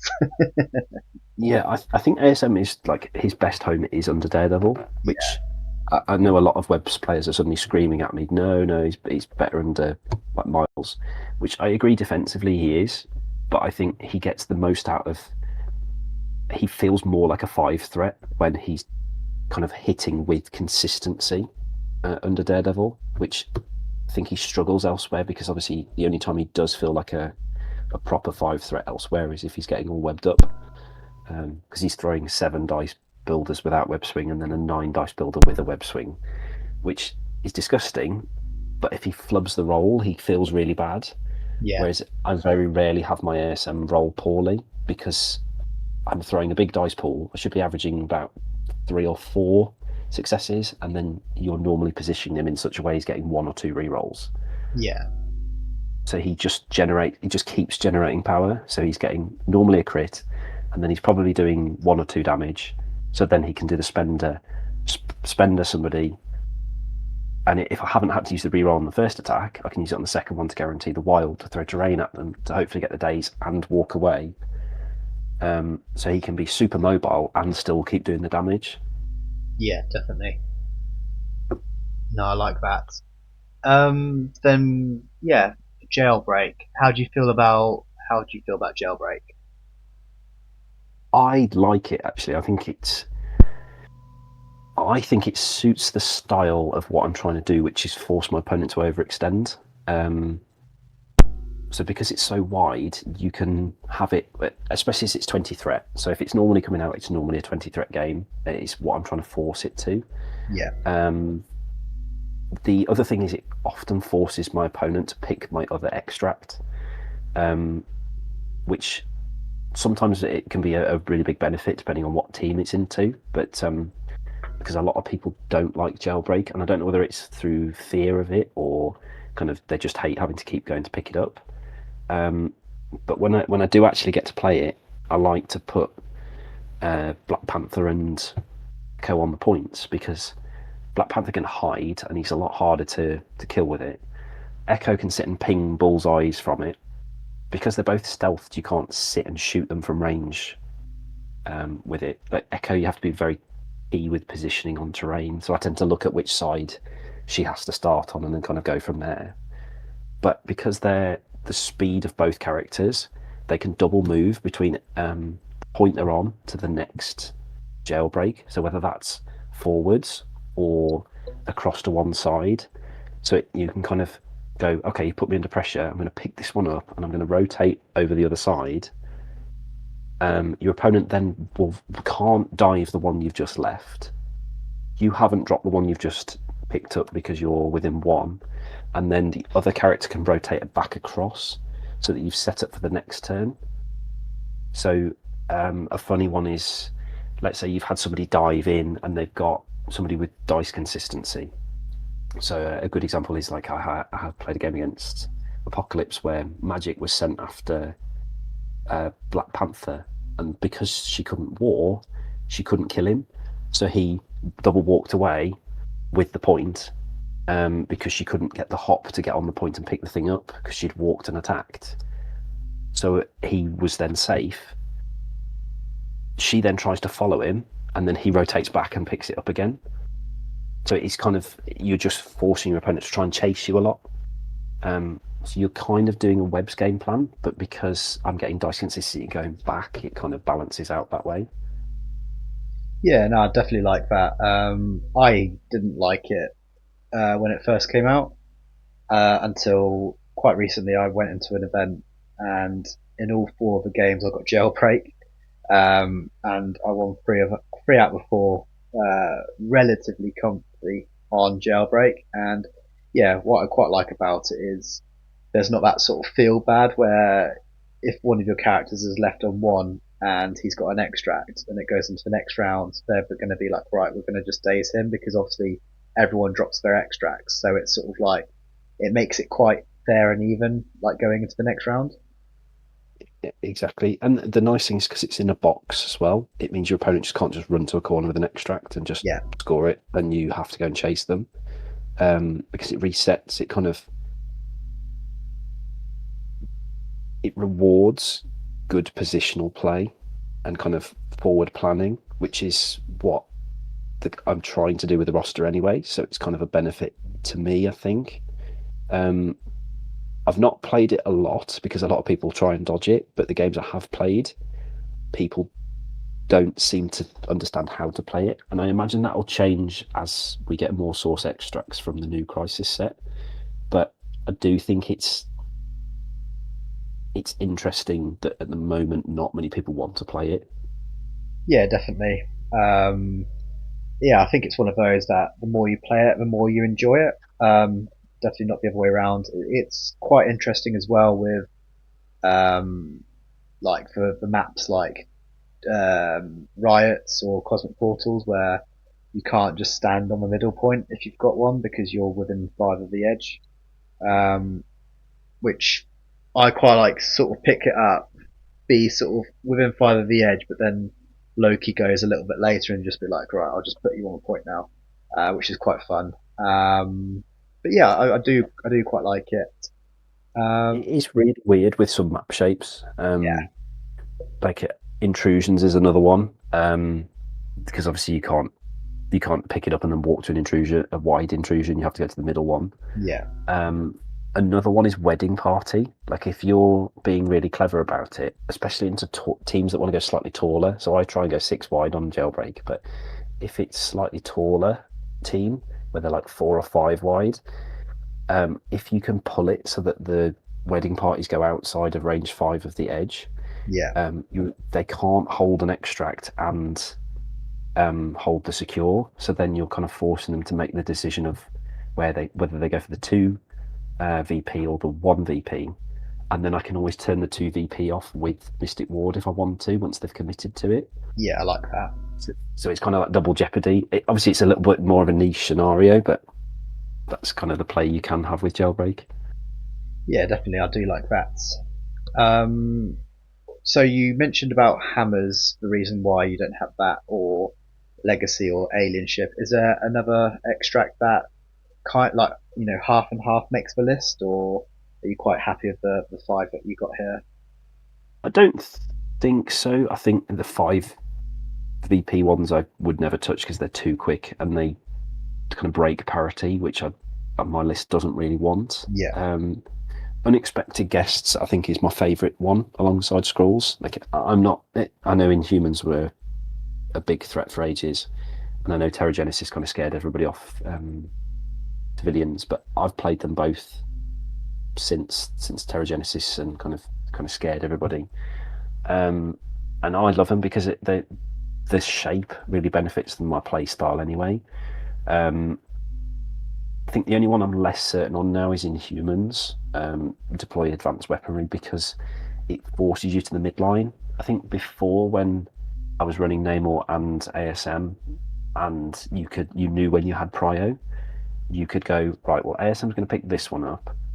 You're going to have to pick one of these up, and Namor's going to pressure you for it.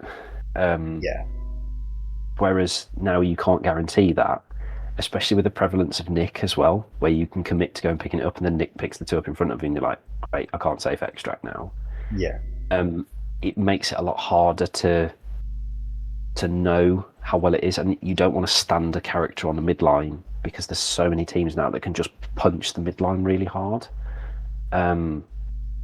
Like Strange is really good, especially under like Midnight Suns, where you can move, bump, and then or like bump and double tap you. The like Inhumans, obviously with Black Bolt, were really good at it because he could just like blast you with range 4 because if Lockjaw teleports him up. Like there's a lot of teams that are very good at hitting the midline early, which my team doesn't do as well. So I try and avoid Inhuman weapons, and if it does come out, ASM gets slammed on the table because he's so good at grabbing it and picking it up and walking back. So I know I've got one character safe. yeah, And then it's between Luke and Daredevil picking it up, depending on where it is. So I position Luke on the opposite side to ASM, and then Daredevil will go down the middle so that he's got the option to double move to either side and kind of force my opponent. So if my opponent picks up one that they haven't got a second pickup with, I can then punish them yeah, and force them to double pick up on the midline so that they can't double tap me, or they put a character that they don't want on the midline. So it's that kind of game plan, but it's probably the one I'm least happy with now. It used to be my favourite. I think it's definitely gone down in my estimations with the crisis changes. yeah. It makes complete sense. That does. Was there any other extracts that you wanted to talk about, or Yeah, the only one I can think of is Terrigen, and it's the only one that I haven't played enough to have any comment on. I think every other crisis I can play quite happily. Terrigen's the only one I haven't come across very often, and I think a lot of people don't like it anyway. yeah, But I don't think I like it because of the short move. It really cripples the style of list I want to be playing. So it is the one that I will always dodge if I'm ever picking, and I'm very glad that I'd never have to like randomly pick it out of 3 now. It's there. No, I'm not playing that one. yeah, definitely. That makes sense because obviously, yeah, your team. I mean, you play quite similar to the way I play my list, where there's a lot of long movers in there. So yeah, Terrigen was not is not good for us. Yeah, the only person that doesn't care about it is ASM when he does his spender. And at that point, I went, yeah, I'm not playing this anymore. Yeah, yeah, definitely. Um, okay, well, yeah, that's a nice run through your list. and then we've got a few questions which have been found on the Discord. So yeah, I'll start going through them, and yeah. So the first one is from Kenny. He has asked, "Why is Doctor Strange the better leader?" So I can give a jokey answer and I can give a positive answer, proper answer. The jokey answer, he's not. The proper answer is he probably is with the way the game is going at the moment, because I think scenario teams are less prevalent now, and I think that's only because of the way the meta's gone. I think because APOC and Inhumans was such a dominant threat for ages, you started seeing less scenario teams like Kingpin and kind of wide webs and kind of X-Men, because of how killy the game has got, despite it being a very fast game. So Strange is better into those kind of big kaiju lists because he kind of neuters those kind of characters. But I think Daredevil's leadership is better as an all-round kind of crisis setup, whereas Strange, I know he can play some crisis better than Daredevil, but I think his worst crisis are worse than Daredevil's worst crisis. So I think Strange is kind of, if you're looking at the bell curve, he's really good at his good ones, and he's not so great at his bad ones where he's having to walk and rotate and all those kind of things. Yeah, And he suffers into some matchups like Kingpin. Whereas I think Daredevil's more balanced in the middle, and he doesn't have as many peaks. He's kind of more balanced out. The other reason I think Strange is better is because Strange is a better model inherently, whereas I think Daredevil does suffer a little bit of the same thing as Steve Rogers, where he's a 4 threat where he's paying a good chunk of his threat in his leadership. yeah, I think he has his one thing, which is his area attack and his kind of his counter attacks and kind of how he changes. But I think he can have turns where he doesn't affect the game as much, whereas Strange can always affect the game. He's always healing, he's always buffing dice, he's always able to push people, he can activate people. Like he's got such a phenomenal tech that it's hard to say that Daredevil's tech threat for threat is anywhere near Strange's. yeah. No, I agree with that. That's yeah, makes complete sense.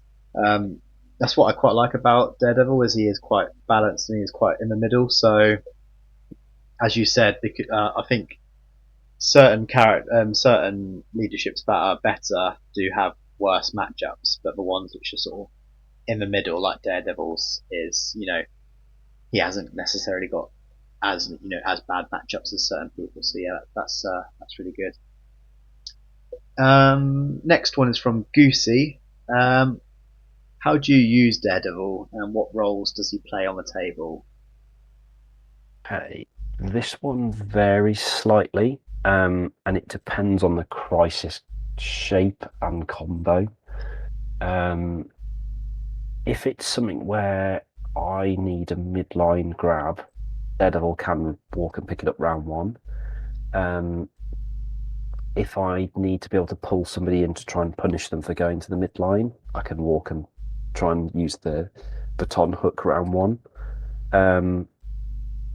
If it's a pay to flip, he's quite happy double walking and then kind of forcing your opponent to attack him to try and get him off a point by dazing him.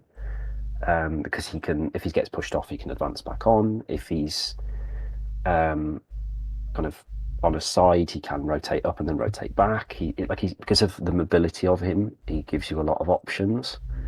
I don't think he has a set route. I think Daredevil's very much a toolbox piece that can do a lot of things, but not exceptionally well at every one.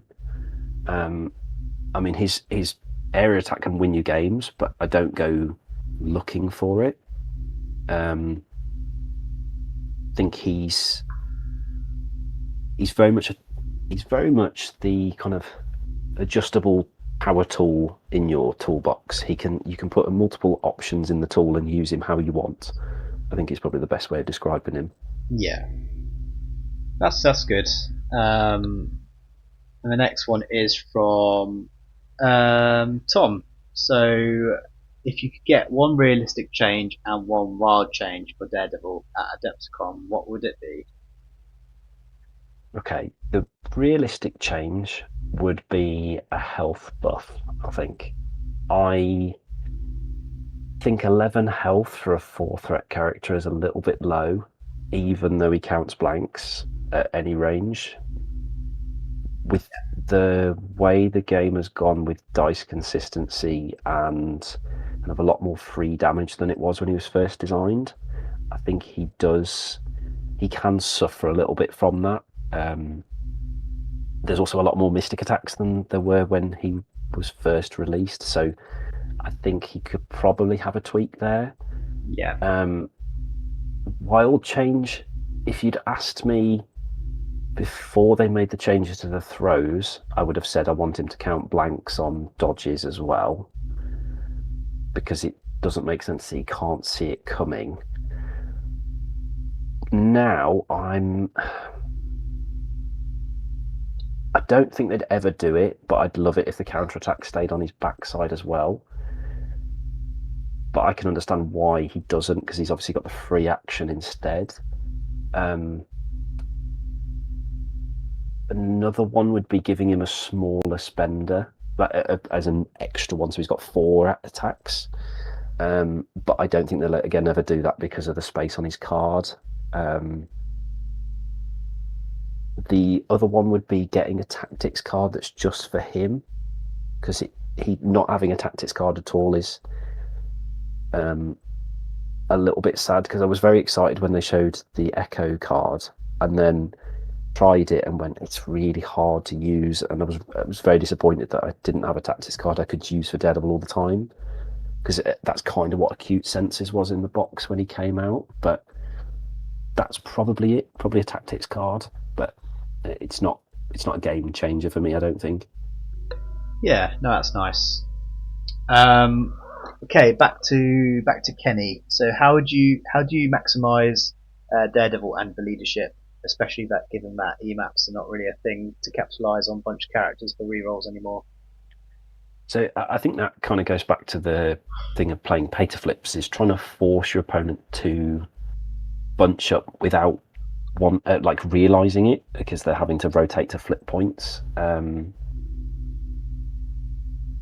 think the other benefit is obviously hitting the triggers a lot. Like, you're trying to use his leadership to guarantee, but kind of increase your chances of hitting triggers, whether that's like the stagger trigger on Shang or Luke, whether that's stuns on Fist and Daredevil, whether it's kind of getting as many wilds as possible on Spider-Woman. Like, you're trying to use it so that you're not only going for attrition points, like, going, oh, I'm going to leave you on 1, okay, I'll use my reroll now, or you're also going for like status effects that will nullify your opponent later on. So you're not just going to try and be attrition focused, you're trying to be attrition when you need to be and be scenario when you need to be, which sounds weird for an attack reroll kind of leadership, but I don't see it as that. I see it as more of I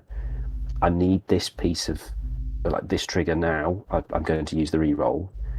I need this damage now, I'm going to use the reroll.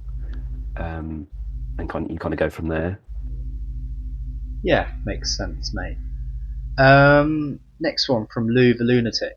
Do you reckon Daredevil's worth playing without leadership?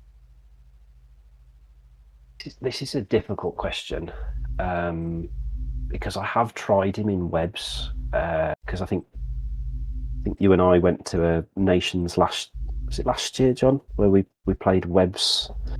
I played webs and defenders together. Yes, yeah. And I tried it, and I played it in one game, and Daredevil felt good with being able to play the slow out, and then obviously being able to rotate away from people or put the slow out from ASM's leadership, and then in the all webbed up turn, being able to hit for 7 dice builders, and then doing an area attack. That felt great, but because he doesn't have innate ways to give out slow, he doesn't get the benefit of Pete's leadership all that much because he can't put it on and then bump somebody off a point. He doesn't mind the Miles' leadership, but because you're comparing him to other 4 threats in webs, again, I think you're struggling. And you're kind of, I don't know when you splash him is the problem. So because there's only 2 homes, webs and defenders, I don't know when you splash him under strange. It's like I say splash him, but I don't know when you take him as your 4th threat under strange, because you'd probably be taking Shang first. Yeah. But I think that's probably more of a Shang problem than anybody else. But I think like pound for pound as a 4 threat, I think he's not one of the best 4 threats for defenders without his leadership. I think he is paying the Steve Rogers leadership tax. Yeah, no, I agree with that, and I think there's quite a few 4 threat leaders which are similar. Blade comes up with Bump being like the reason why you take Blade, and obviously Blade has he has a good home with Dracula with the bleeds and everything. Obviously nowhere near as good. I think the only positive about taking Daredevil without his leadership is round 1 or round 2 you can really sort of push him into enemy lines, and if he dies, he dies. It's, you're 4 threat down, and normally if you daze him, he can just spend her, and if he's like got 3 or 4 characters around him, he's going to do a lot of damage. And then you don't necessarily mind him dying as much because obviously then you've still got a leadership with whatever leadership it is. So I think that's the only sort of positive really of taking him without the leadership. Yeah, I'd agree with that. If the leadership wasn't attached to him, you could be more aggressive with him. Yeah. I think I don't try to now because of how killer the game is. I think probably a year ago I probably would have done that. But I think as the game's kind of ramped up dice consistency, as you've got characters like Prowler and Ronin and those kind of very efficient killers, I think you have to be more careful with him. Yeah. I mean, he doesn't like walking in front of a sentinel because a sentinel will just delete him. So I think you have to definitely be careful on how you use him if you're trying to keep the leadership alive. Whereas if he's not, you can be more aggressive with him, definitely. Yeah, no, I agree with that. Okay, next question from Nick E. How do you approach the mirror match or into Portal Defenders? So I think it changes depending on if it's Daredevil or Strange. I think into Strange, I don't bring ASM because he's just asking to get hexed immediately, and I think he hates hex. I think into Strange, I probably take, I don't want to say a very wide list, but a very mobile list to kind of force Strange to try and follow me.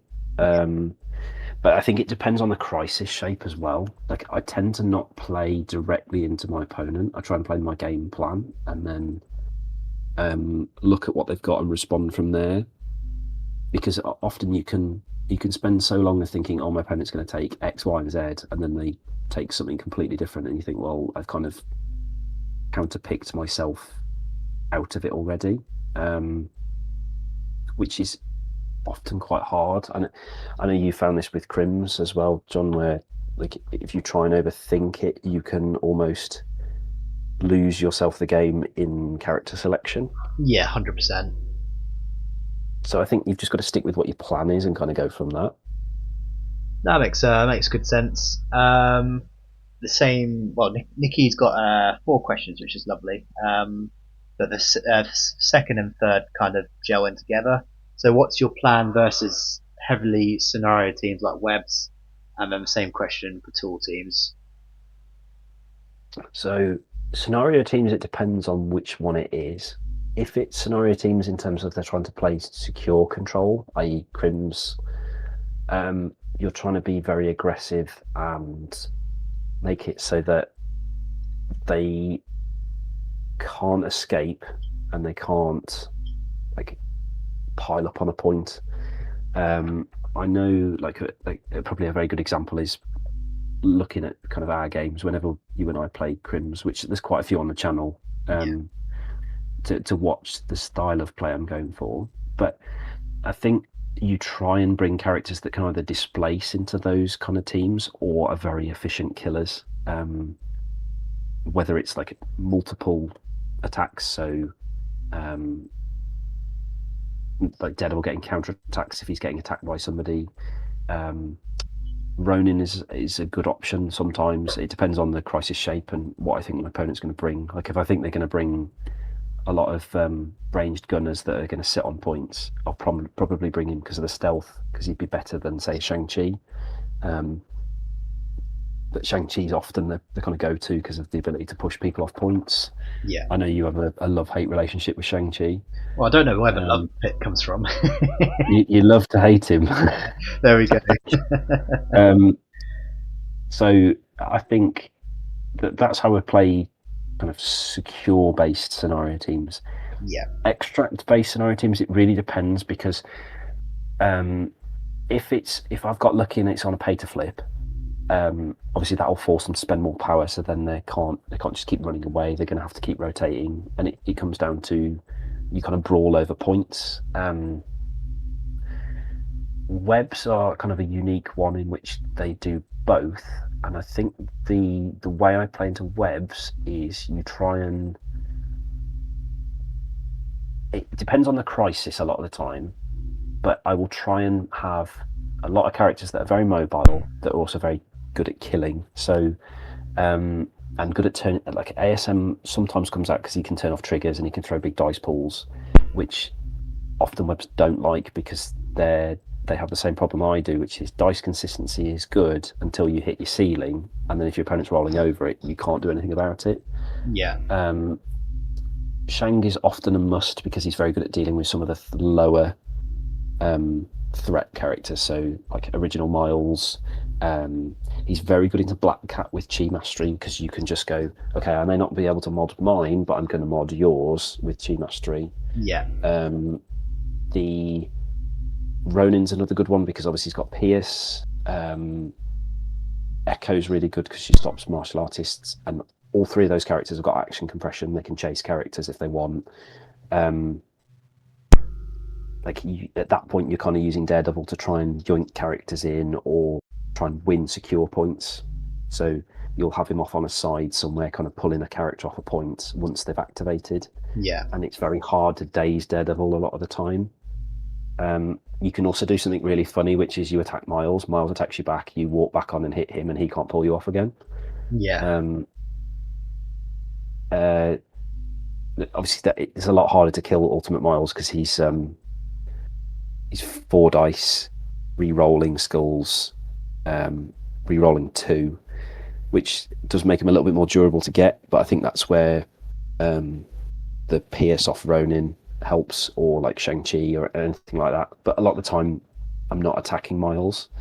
I'm normally going for the extract carriers or like the heavy hitters and then trying to stay away from them. So if I see 2099, I will focus him down very quickly.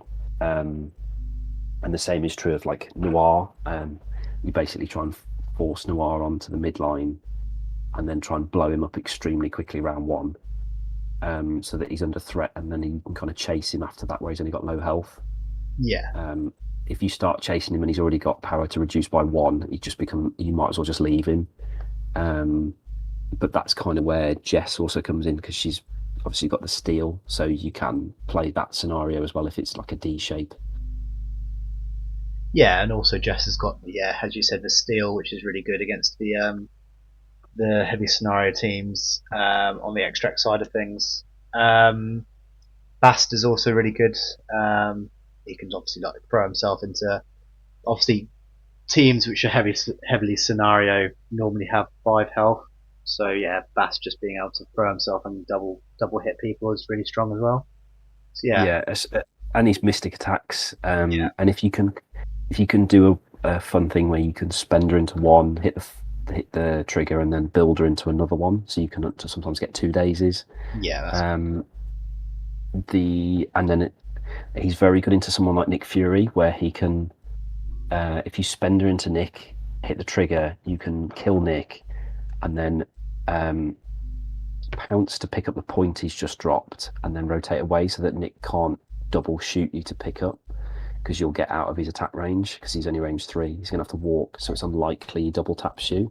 yeah, And if you can't, like double bubble makes it hard. Like he doesn't really get the benefit out of double bubble because obviously Bast stops rerolls and things like that. So yeah, definitely. it's a lot more tool PC. Uh, taller teams, it depends on the crisis shape again. If it's something like Fisk or Wedding Party, it's a lot of the time it's hold on by your fingernails and hope. No, kind of in the loosest sense, but you're kind of trying to force it so that they're not getting efficiency out of their characters, whether that's stun, because I have access to a lot of stun in the list. You also have a lot of stagger access as well. Luke and Shang obviously have it. If I put Moon Knight back in, I'd have access to that as well. Um, Strange Strange Supreme's very good into tool teams, because if you can just keep teleporting characters away, it's good, because you can have Luke next to him to take the hits and then still have the power to kind of teleport a Hulk away, so he's having to walk and then leap back in. You can get rid of Dormammu, because otherwise I'm relying on Daredevil's area attack to displace them all. I think it's just kind of, it depends on the crisis shape. I'm basically trying to play the crisis and going, what do I want to get out of it? Like Iron Fist, I think is good into most teams, because just being able to turn off a character activation is massive. Yeah, definitely. And if you can trade it up as well, like if you can trade it so that you're using your 3-threat activation to turn off 5 or even 6 threat of your opponent, it can be crazily good. Yeah, definitely. That's what I was thinking. I think Fist just probably comes out against most tool teams. Just It's just too good for it. Like, especially now that Adam Warlock's becoming quite strong in the meta. Like Fist just being able to just turn an activation off from Warlock is just super super strong. Yeah, and if you don't give Fist an extract, you then have your opponent having to make a decision of, do they try and take Fist off the board, or do they try and chase your extract carriers? I think that's the biggest thing with Fist. Like you don't make him a double threat. You make him so that he's a threat to them scoring points, but Yeah, not scoring you points unless you can help it. On pay to flips, I like to think of it as a separate thing, because he becomes a pay to flip weapon where he can always flip 2 points in a round unless he's stunned. yeah, And round 1, he's really good on Guardians, where he picks up a back point, whether it's a back E or a back D, and then walks to a Guardian and flips it with a reroll. And then you flipped it. You don't have to worry about spending more power from somebody else. It's like a 97% chance you hit it, I think it is, with nice. the re-roll. So you just kind of make sure you're getting it. Yeah, So, like I say, it's not really down to a specific plan. Like, I'm not going, this is my core every time if I'm playing a tall team. This is my core every time I play a scenario team. It's more looking at the kind of crisis combo in front of me as well as my opponent, and going, what tools do I think I need in this game? yeah, definitely. And I think you hit the nail on the head. It's quite hard to give one answer because obviously, as you said,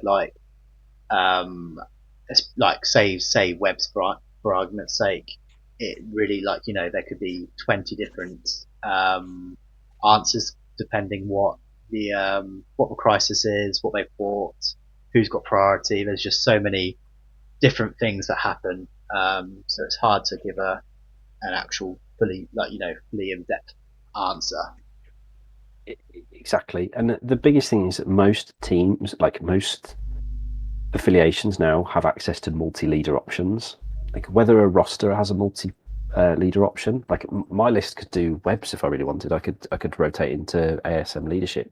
Yeah, I don't think it'd be very good, but like sometimes people play into that and have that as their second one. Like in Midnight Suns, the classic is you rotate into Strange Defenders to cover a weakness of Blade. Yeah. So I don't think you can always plan that just because you see one thing you think they'll play, you can guarantee it unless they've only got one leader. But even then, they've got 10 characters in their roster. They could pick something entirely different because they're not seeing the same thing you are. Yeah. So I think you have to try and play your game plan rather than trying to play to your opponent's game plan. You have to be the one being proactive, because then it makes your opponent reactive. Yeah. Because the momentum's with you then. Like, as soon as you start reacting to your opponent, you're parrying, you're not then applying the pressure. Yeah, no, I like that response. Yeah, that's really good. Last one from Nikki. What Defenders models are written off by the community but you found to be good? They're not in the roster at the moment, but I think Moon Knight is, other than the bias of one of my favourite characters, I really like Moon Knight's play style. I think the problem is there's too many threes that I like, so it makes it difficult to fit him in. If they made it so you had 12 characters, he would be my 11th character. I think I'm that kind of sold on him. His play into Mystic teams is funny. He's really funny into Loki, especially as a sacrifice target on an area attack, because you pay the 2. He doesn't get the bonus dice, but he can't be advanced even if Loki does damage. He's also very very good into Emma Frost, because obviously she can't advance him if he boosts his dice. He's not great at attacking her back, but he's at least with his spender, because he can't displace her, but he can just kind of chip damage her away with the throwing crescents. Obviously he's got stagger access, so if somebody does come in and pressure him, he has got that option. He's a war crawler medium move, which means he's not bothered by terrain, so he can rotate with things. Normally, because he's sat at the back, he's normally going to have generated power, or like be able to throw crescents out and generate power. He's normally generating power from his kind of bonus rule. So it means on a D shape, he's quite funny, where you can medium move him and then place use the range 3 attack to push somebody off the point and then place yourself on. Obviously it only works on size 2s, but a good 80% of the game is size 2, so often you can find somebody that hates it. He's another Mystic attacker. He doesn't always get the benefit of the leadership, because obviously he's more of a ranged attacker, but he's also very good as a Mystic Ward battery as well, because he's just continuously generating power from the either the crescents or his multiple personalities. Nice. Next one from T-Cat. So, how do you avoid a martial artist like Shang or Fist getting blown up early on the midline, and how do you respond when something like that happens? The simple answer is I don't put them on the midline. I don't think they should be going to the midline early in round 1, and I normally hold Shang as my last activation round 1, because I know people get kind of blinker blind on Shang and they're like, I've got to kill him. So if you hold him, your opponent then starts to, a lot of the time, overplay to try and deal with Shang. So I love it with priority, where you kind of know he's going last in your turn. Your opponent's got 1 more activation, so he's very unlikely to daze. You double walk him up to the line, or you walk fly kick off somebody. Rising Phoenix kick. I use the 2 interchangeably because of Fist, but you kind of get Shang up there, and then Shang can start his round next to 1, if not 2 characters, and he can double attack somebody with a reroll, and then on the second attack push the other character away so they're not directly next to him. So on a play to flip, he can then be like really kind of offensive on how well he's doing. And obviously 4 physical defense means he's very good at flipping Madman points. Count blanks makes him very hard to deal with anyway. And if your opponent's then turning around and shooting him, they're not shooting your extract holders. Iron Fist tends to differ a little bit, where Iron Fist I will keep him safe a lot more because he hasn't got the potential that Shang has early on. Yeah, Kind of his threat is attacking him to give him power, or him generating power himself. So you kind of keep him in a position where he can be useful in a fight.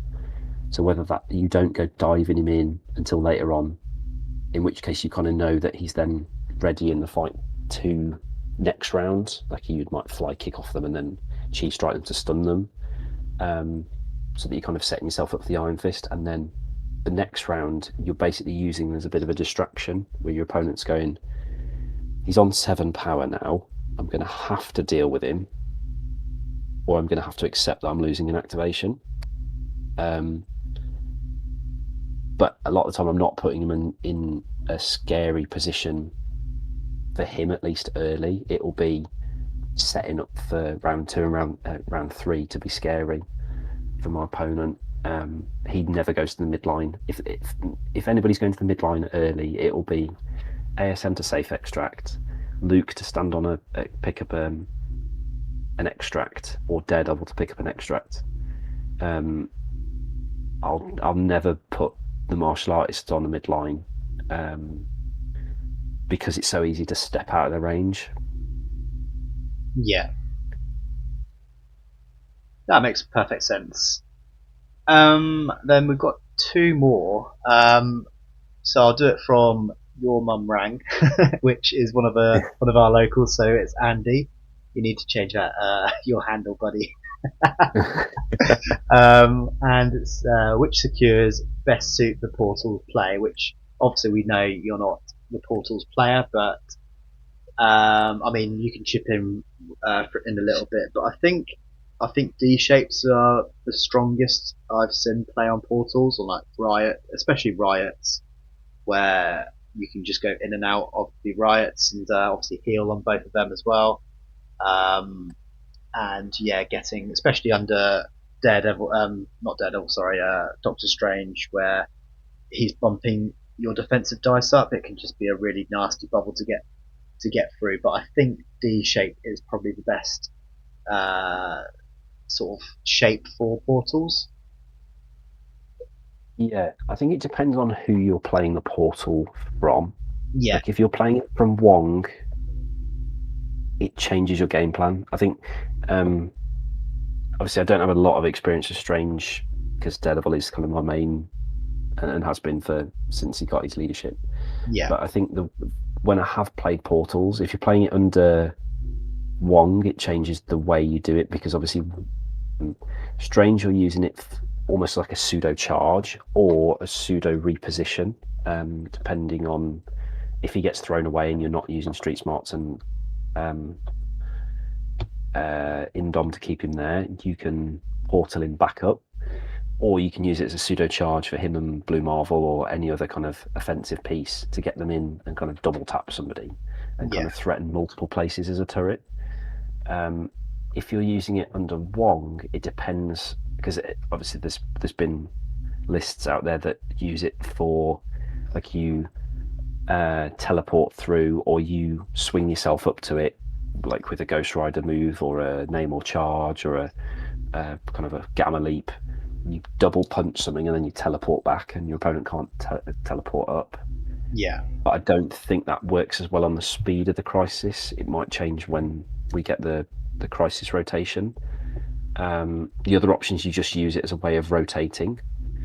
yeah, But it depends on what style you're going for. If you're going for a lot of turrety characters or characters that don't have action compression, it's really useful. If you're using it on characters that have a lot of action compression, like the squad I'm running, I don't think you get anywhere near as much benefit out of it. yeah. Because your opponent can use it as well. It's quite an unusual tactics card where your opponent can get benefits out of it as well. So you have to be really careful on how you play it. Yeah, 100%. Then the last question from Captain Glorpo. Does closing your eyes really help when rolling Daredevil Spender? No, I tend to find it helps when your opponent closes their eyes because they're going, it's going to hurt. Is that right, John? Yeah, I mean, there's been a few times where I'm like, right, I know you're just going to push Kingpin off a point. I've accepted that. Oh, you've killed him. What's better than a pushed kingpin? A Yeah, dead one. yeah, definitely. But oh dear. But no, it's been great talking about Daredevil and talking about your list. And as I said, I've played multiple games against you, and you've really nailed it. You know, that list on the head where it's just very, very good and very fought, like a very fought through list. And yeah, it's definitely hard to play against, and you play it very well, mate. Thank you. And it's worth noting if anybody's ever got any questions or kind of want to know extra bits, feel free to reach out on Discord, either in the fan server or like via direct message. I'm happy to talk about Daredevil. I mean, it's why we've done almost a 2-hour podcast talking about it. So I'm always happy to talk. Like the biggest thing I'd say is MCP's at a point now where there's so many characters and there's so many leaderships that anything is viable. Yeah. It's just if you want to be like the top 5%, there are things that will always stand out, but you can still win games with everything else. So it really depends on what you want to get out of playing MCP. Yeah, I completely agree. Yeah, definitely. But yeah, thanks so much for listening, guys. And yeah, the next one we haven't decided yet. It'll either be deep dive into Kingpin Crimson, or it'll be the reveals at Adepticon if there is many. But yeah, keep posted, and yeah, see you in the next one. See you in the next one.